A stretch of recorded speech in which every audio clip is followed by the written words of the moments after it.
Our next Tech Talk will be led by Debbie Flores, who will discuss brain training programs, why they are beneficial, and how to choose a program that is best for you. It is my pleasure to welcome Debbie. Thank you, Simone. It's great to be with you. I'm happy to be with all of you today. My name is Debbie Flores, and I work for the San Diego Community College District. I'm an instructor, and I teach brain fitness. So I'm excited to talk to you about exercising your brain and using technology to do that. Next slide, please. So in the next 20 minutes, I'm going to talk to you about why you train your brain and why you should do it with technology and what the goal of these technological tools should be in training your brain. And I'm also going to review a few of the online brain training programs that are available and highlight the ones that we use in our brain fitness program. And finally, I'm going to give you a few tips on how you can choose an appropriate online brain training program. Next slide, please. So why train your brain? Most of us understand that physical exercise is good for us. We need it to be healthy. But how many of us ever have given thought to the need to exercise our brains? Not many of us, probably. But our brain is like a muscle in the sense that it too needs exercise, just like our body. Because we've learned in the last few decades through science that the brain is what we call plastic. It's changeable, it's moldable. It responds to the environment that it's put in. Our neurons or our brain cells and the connections between them activate and organize themselves depending on the environment they're in. And that can be very positive, driving us towards strengthening and positive direction, or it can be negative when we're less active. Next. Cognitive training, therefore. Cognitive training is very important in getting that brain exercise, and doing it with digital tools can be very instrumental in helping our brains function the best they can and perform for us. There has been a surge in brain training programs, and in part that's because there's so many seniors in the world, the aging of our population. So there's a growing senior population, and with that is a growth in age-related cognitive impairment and neurodegenerative diseases. And so people are looking for things to prevent that. They don't want that decline happening to them. So they're looking for ways to prevent that. And a leading scientist, a neuroscientist named Dr. Michael Merzenich said the following: brain fitness is about retaining your vitality, your zest for life, your independence, yourself. It is all about giving your brain an excellent opportunity to last as long as your physical body does. And that's what we want. That's why we want to brain train, to keep our brains as fit as our bodies are throughout our lives. Next slide, please. So the question is, why should we train our brains, knowing that we should train our brains, but why should we use technology? Why should we use online tools? You could be thinking, I'm an active person. I think every day, I make decisions, I do things, and so isn't that enough? Well, that's fine, but there are things that technology can offer us that we can't get out of everyday life nearly as quickly or as efficiently. Improving our brain health really takes focused effort. It takes some work, and it takes precision. And we can't get that all the time out of just our everyday living. Technology can offer that. Online exercises can offer the type of stimuli we need that are targeted to brain processes that give us quick and efficient and effective training for the brain. Now, there are lots of brain training programs available out there that are easily accessible and available to us. They're fairly easy to use, and they're adaptive. They follow the user, they follow the user's capabilities.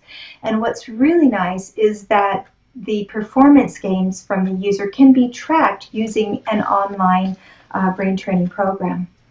Next slide. So what should be the goals of a brain training program that we use online? Any good brain training program should do at least the following. Train the brain in ways that stimulates the brain in its plasticity. In other words, to change it for the better and drive it in an improved and advantageous direction. Brain training programs that are good also should sustain our competencies that we have right now and should also work to improve them and drive them back towards our younger brains. Also, good brain training programs should address correcting things that may have gone wrong due to aging or perhaps traumatic brain injury or some neurodegenerative disease. They should focus on correcting those things. Next slide, please. So let's take a look at some of the online brain training programs that are available to us today. Next slide. There are millions of people all over the world that are using online brain training tools to work with their brains, to train their brains, to improve their cognitive function. And thankfully, we now have programs with modern technology that you can access through your desktop computer, through your laptop computer, or through mobile devices like your tablet or your smartphone. Next slide, please.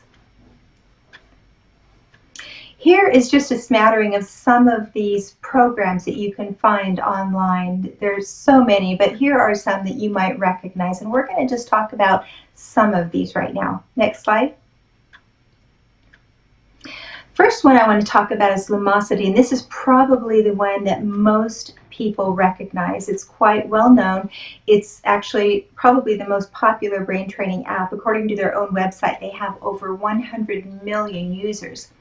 Lumosity offers over 50 brain training exercises targeted towards certain cognitive processes that you can see here. And they do have some evidence, scientific evidence, that has been published to show the efficacy of their exercises in helping the brain. Some of Lumosity exercises are free, limited use, but if you want the full suite of all their exercises, it's a subscription of $11.99 a month. And Lumosity is available on all of these platforms, Windows, Mac, the iOS platforms, and Android.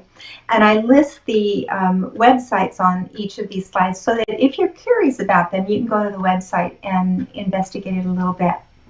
Next slide.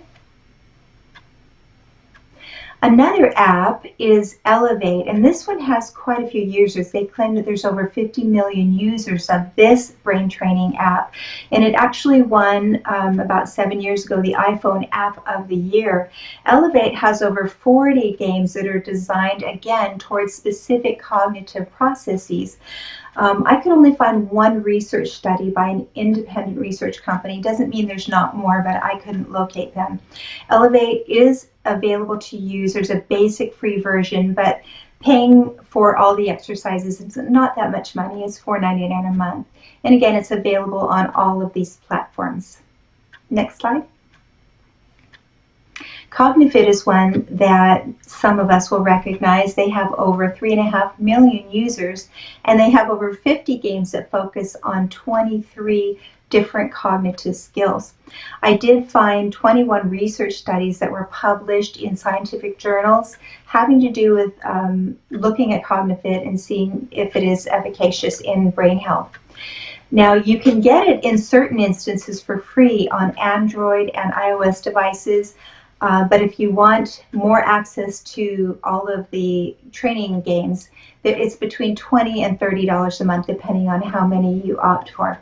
It's available on most of these platforms with just the few exceptions that I noted here, Windows Phone 8 and Windows tablets. Next slide. Peak is another one, and this is an app that has won some awards both with the App Store and Google Play. They have over 45 games that are, again, designed to challenge certain cognitive skills. And I could find that they have done some studies, and they're working still on more that are ongoing that they've done in partnership with some outside researchers to show the efficacy of their games on a person's cognitive abilities. There is a free version of Peak available. Otherwise, if you want access to the whole program, it's $4.99 a month, so it's not too bad. And Peak is available on all of these devices again. Next slide. The final one I'll review is the one that we actually use in our brain fitness program, and it's called BrainHQ, and this is from a company called Posit Science. There are millions of users worldwide for BrainHQ. They have 29 training exercises that are specifically targeted toward neural processes. The thing that stands out with BrainHQ is the amount of scientific evidence that they have. They have well over 200 research papers that are published in peer-reviewed journals that look at various of their exercises and show that they have significant effects on the brain.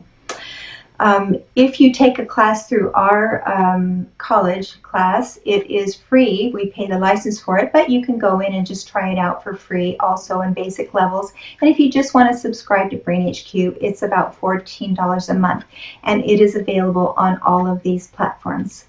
Next slide. Let me just talk for a moment about why we chose this out of all the other brain training programs. And the bottom line is evidence. We look in the college district, we look for evidence-based practices. And so this, of course, had over 200 peer-reviewed journal articles. So there's lots of clinical evidence pointing towards BrainHQ. But also in investigation, we found that this is one company, and I couldn't find any others, but one company that follows a specific scientific protocol, and it's called SAGE. And this SAGE is a protocol that doesn't allow a brain training program to get around or to make shortcuts to training the brain. It actually requires that the company target the root causes of cognitive difficulties and generate those improvements and stimulate key brain chemicals.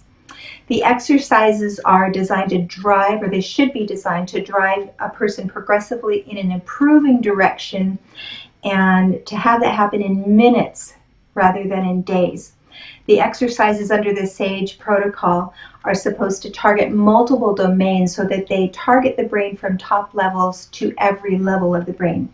They're also supposed to adapt to the user and also engage the user and motivate them to continue using the program. And finally, the exercises are designed to be generalizable to real life. In other words, you're not just getting good at a training exercise or a game, but that translates into real life where you have better driving skills, you're thinking faster, you're reacting faster, you're remembering things better, and you're becoming more confident in everything you're doing. Next slide. Next slide, please. BrainHQ does have some endorsements. This is just some of them. AARP, all of us are familiar with, has a service for brain health, and they use BrainHQ in that service. There's Brain Performance Institute at UT Dallas, and their clinicians only recommend BrainHQ. They have found that that is the most efficacious of all the programs. Tom Brady, for any of you sports fans, he uses BrainHQ, has been a long-time BrainHQ user. He's already a sharp guy, but he uses it to make his brain even sharper, faster, and more accurate. He uses it also in his TB12 training method that he makes available to the public. Maria Shriver is another one. She's an award-winning journalist who uses BrainHQ, and she's partnered with Posit Science to offer that program through a special website that she has that targets women's cognitive health as well as their physical health. And finally, Dr. Dale Bredesen, who's a well-known functional medicine doctor and an author, and he uses BrainHQ in his work, his clinical work with Alzheimer's patients to try to reverse their Alzheimer's. Next slide, please. So the question is, we've seen some of these things. How do you choose? How do you choose an online brain training program? Next slide.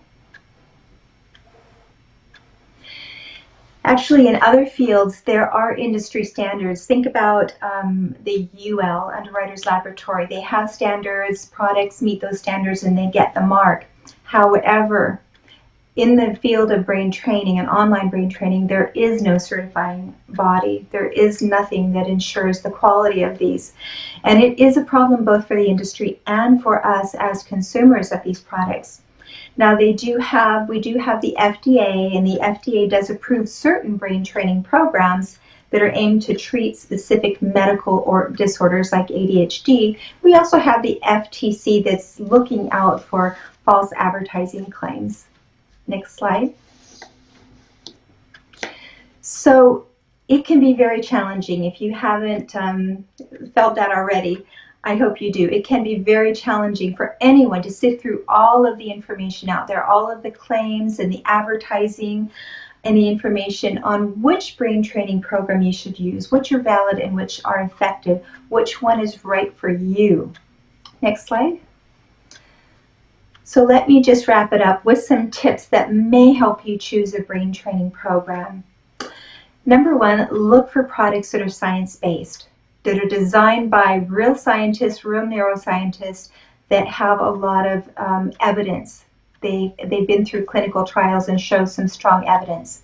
Consider also exercises that are going to actually work, that are going to drive the changes in your brain in a positive direction most efficiently.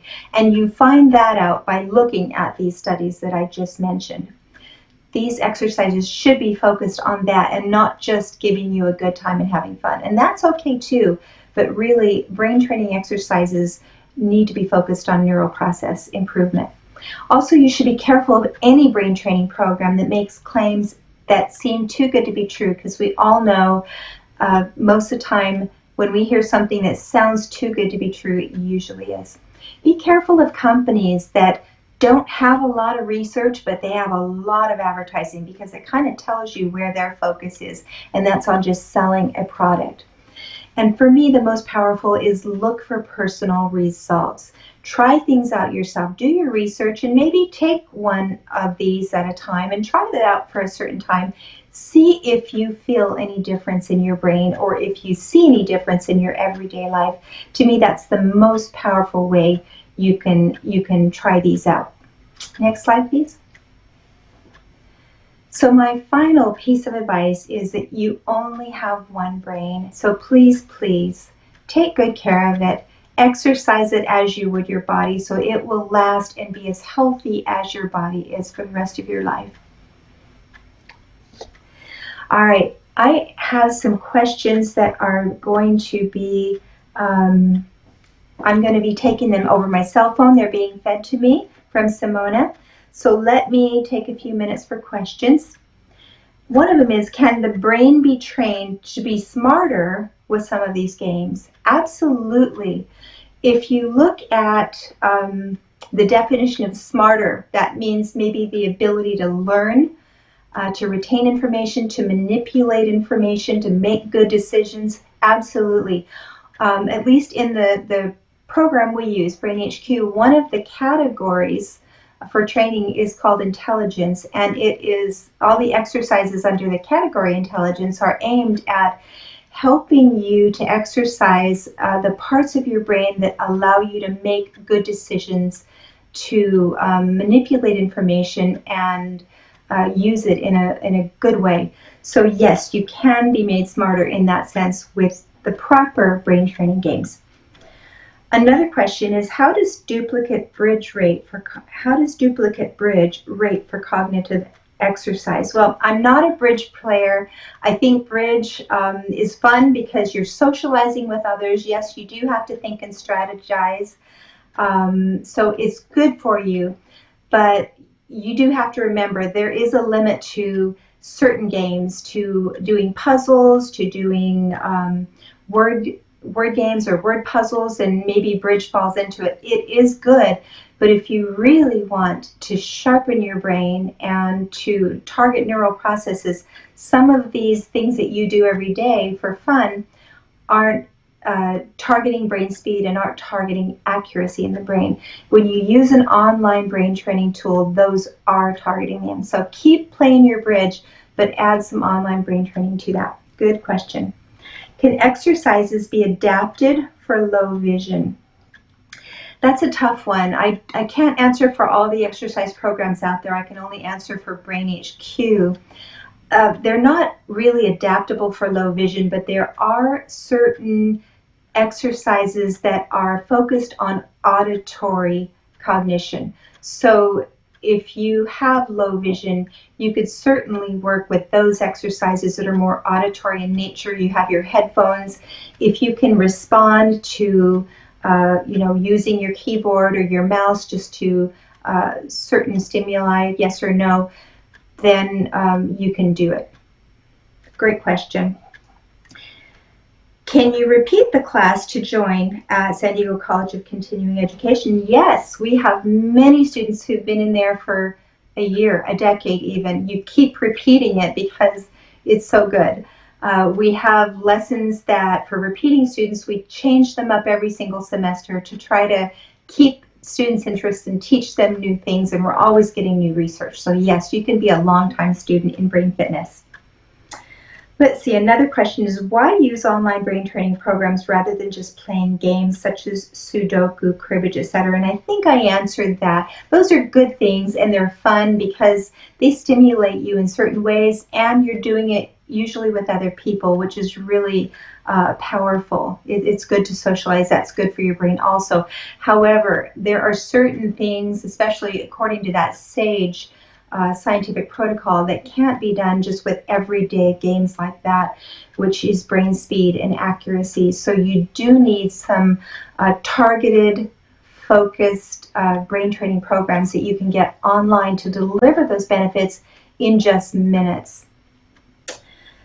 Here's another question. Does it matter what time of day you do brain training exercises, in the morning versus before sleeping? Actually, it really does, because we have circadian rhythms. Research has shown that our brain chemicals, our neurotransmitters and neuromodulators, are strongest in the morning hours, and then they tend to wane during the day, and they really decrease in the evening. So doing these exercises, which requires a lot of focus and attention, is not too great before bedtime. You may be different, you may be able to do them, but really the best time is to do it in the morning or the time of day where you feel the sharpest. Great question. One final question. Will BrainHQ help with early stage dementia?